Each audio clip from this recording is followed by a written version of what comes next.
Our next speaker attended writing classes with Walt and is the father-in-law of another of Bapu's many adopted children, Tommy Luther. This is Mr. Ted Pitzios.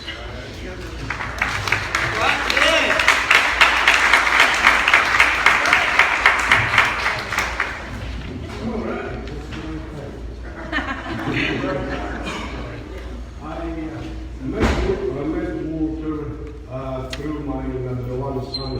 They were next door neighbors and friends, and consequently he was invited to the wedding and got to know him and better. And then when he held an adult education class of creative writing in Fairport, I decided to take it since there was a professor that I knew, and she would not make very much fun of my lopsided way of writing the verbs and the nouns and the pronouns.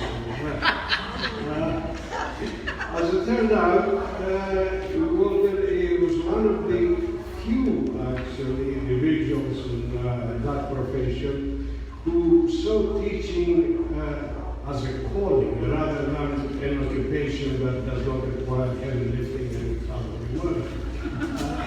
He wouldn't hesitate to forego part of his break time to go over some problem, something that bothered him. Consequently, he paid attention to my scribbling. He also said, and a lot of times he meant it, that he liked what I wrote, and I continued. And when eventually the course was over, we continued meeting and talking about writing, and to make a long story short, I got hooked on it. And now I have published 3 books.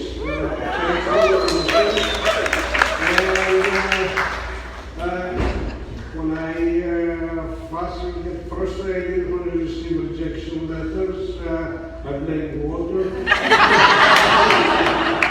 When I get otherwise, I secretly give thanks to Walter. Walter is all your fault. I feel like a good, kind person, just spending my time in the park, feeding the pigeons, discussing politics and all that, but like I said, he was an individual who had a profound effect on my life, and for that, I'm grateful.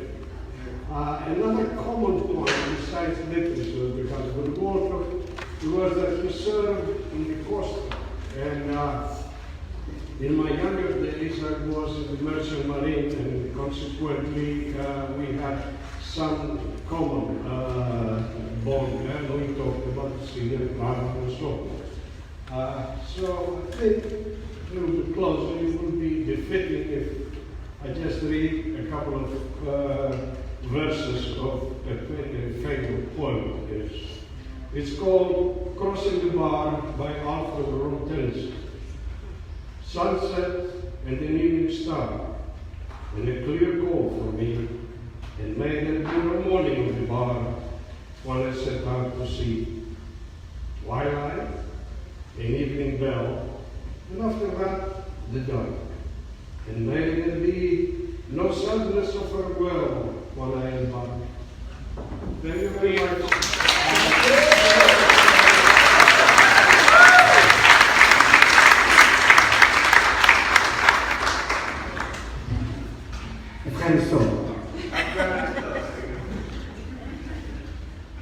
Our next speaker has worked with Terry for 15 years, Mr. John Green.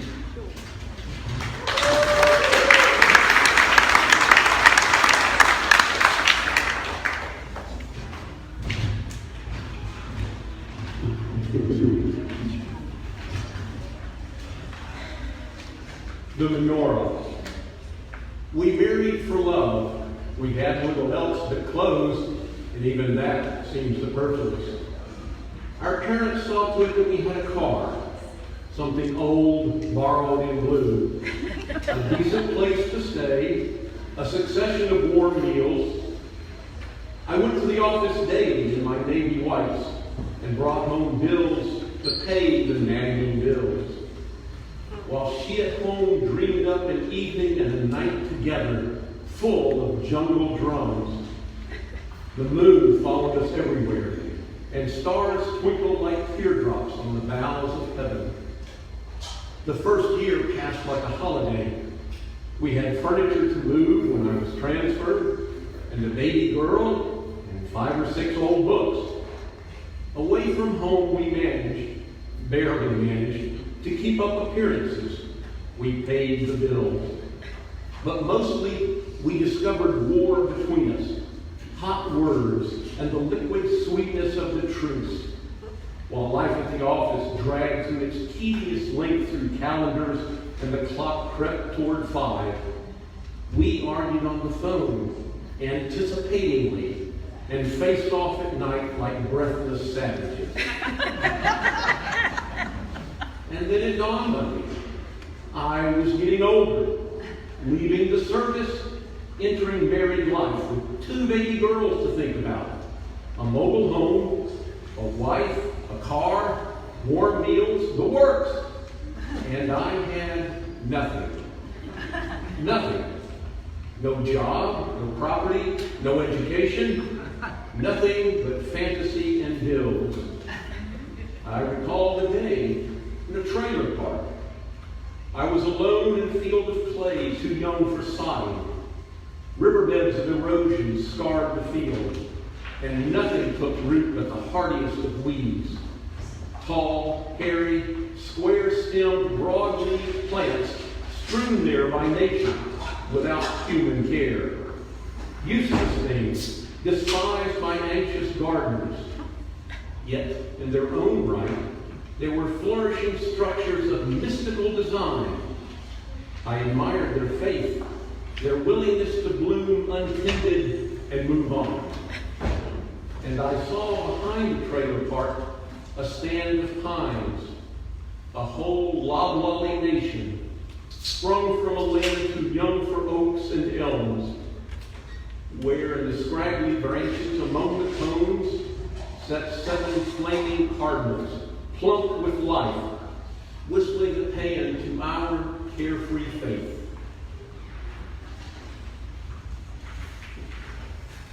Becoming a father. They are being born around the house. Shedding their skins and being born in corners. 8 mouths, 8 bowels, 16 hands and feet. I cannot tell the casual visitor why he gets kissed. He smiles uneasily about diapers, handy fingers, obscene sounds, dry yolk on the carpet. He tries not to mention the obvious, my busy sex life. But he does not succeed. He flatters me. He is full of pity. I, like Job on the dung heap, swat flies and endure. All day, big with poem, I look for privacy in a house of 10. But they are teething, bleeding, being born. They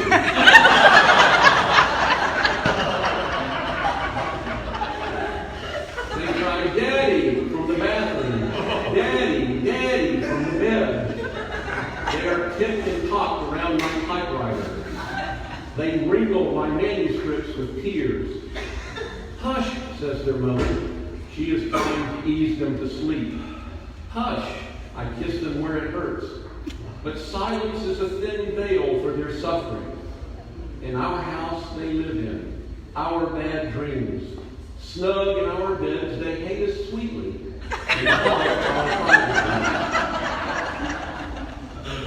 When later my wife is asleep, I am alone, and all the night mine for labor. I open my mouth, a good yawn, erase what I have written, write same. Scratch, write same. Crumble the sheet and start a new one. Snap my fingers, baby, baby, to the swing of an anapestic jump rope song. By 3 in the morning, I am a father again. This one will live, the doctor says. But who can say? For now, my mind is still reeling in the familiar cycle. Birth, pain, change. Birth, pain, death. Birth, and birth again. And death. Hush, they are sleeping. My God, this is a dirty poem. Smudged with tears, open mouth like someone in a dream trying to speak. I remember the car door flung wide and 6 lovely birds, my girls, on winged feet dashing to the swings. My boys like moths surrounding me every step I take. Birth, pain, change. These are the poems I have written. Birth, pain, death. They are too lively to be respected. Let them be born.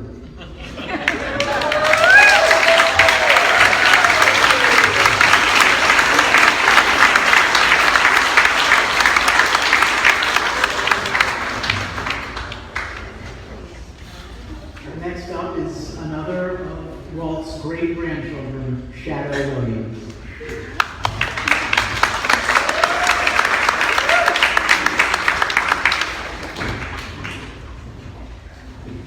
I'm going to be reading the poem by Walt Darring called Grandfather's Day. When father takes his babies to the park to scamper about and bump into each other, they swing on his wings until it's nearly dark. Then father takes them. Get on the phone.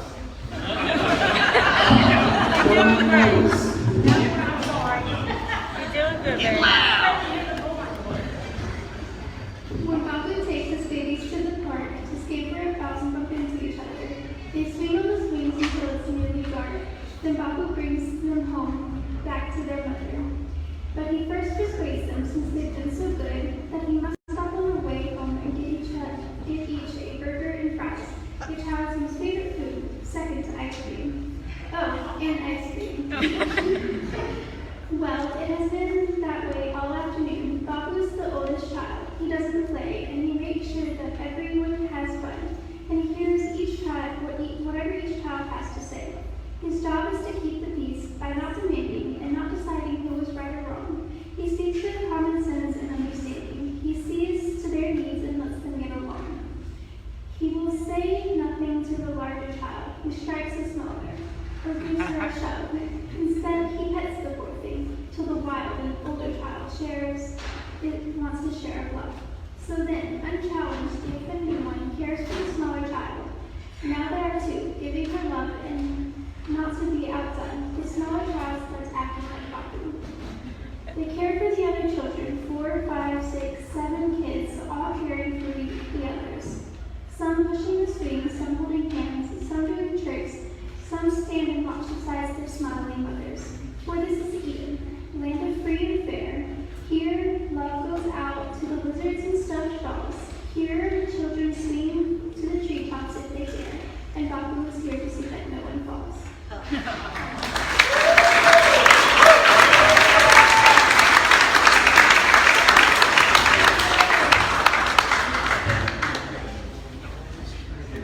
Our next speaker assures me that she was Walt's favorite sister. Randy Allen.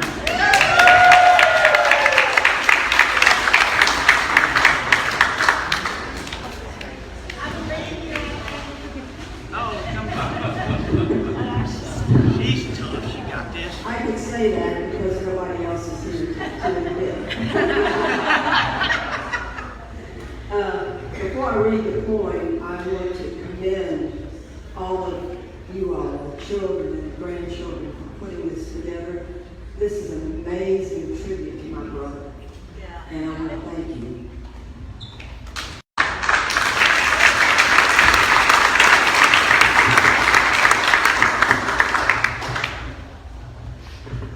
I chose this poem because it reminds me so much of Walt. I can hardly be called a poet, though I have written thousands of things that can only be called poems.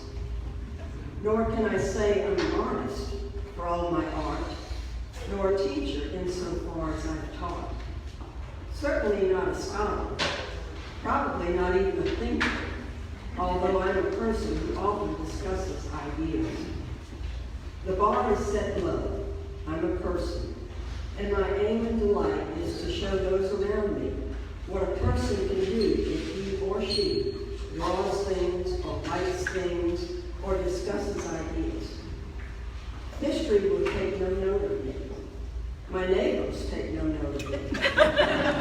Only my family, some of them. And a few friends think of me at all as a poet, an artist, a teacher. Not well known perhaps, but distinguished as a person who draws and writes and so forth. My sole biographer is a towering angel who found me hiding in a heap under gilded straw and gazed in astonishment and called my name. Is that you, she said? Is that where you want to be? Where I want to be? No, I said, it's where I am. She looked around like one lost for words. Do you plan to remain there, she asked. Do I plan to? No, but while I'm here, I plan to make the most of what I am and who I am. What shall I say of your achievements, she said. Say, I said, that I was an outstanding example of what is commonplace in human history. Say that I stood for the vast majority as the least of the best in God's long list of treasures. That's right. Least of the best.